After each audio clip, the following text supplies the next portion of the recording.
This patented self-contained battery-powered disposable scope takes advantage of a closed circular tube with a beveled end to visualize the vocal cords.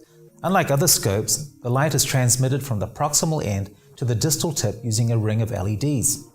The light passes through the side wall of the tube as well as within the lumen of the tube to give the user maximal illumination of the target tissue, with minimal chance of light obstruction by blood or tissue. Even new video laryngoscopes have the same disadvantages as the traditional scopes, as the design is similar, not to mention that they are also very expensive and cumbersome to use and are generally not used outside of the hospital. This scope is ideal for trauma situations, both civilian such as after motor vehicle accidents and by the military for blast injury victims, for example. In these scenarios, a simple device that allows an excellent view of the vocal cords with maximal illumination via straight line of sight has a lower chance of obstruction, and this open view of the vocal cords can save lives.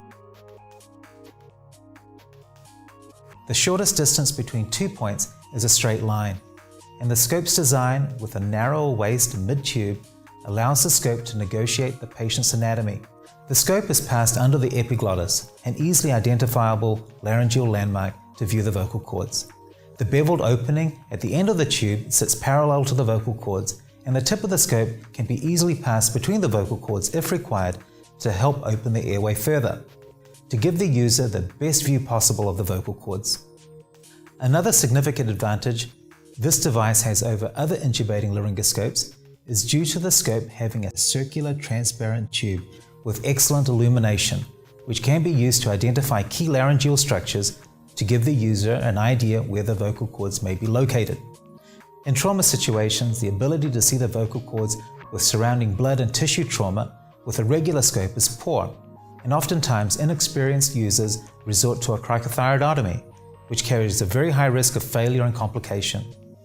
With this device, the user has the ability to even intubate the patient awake in trauma situations, using air bubbles as a target to help identify the vocal cords.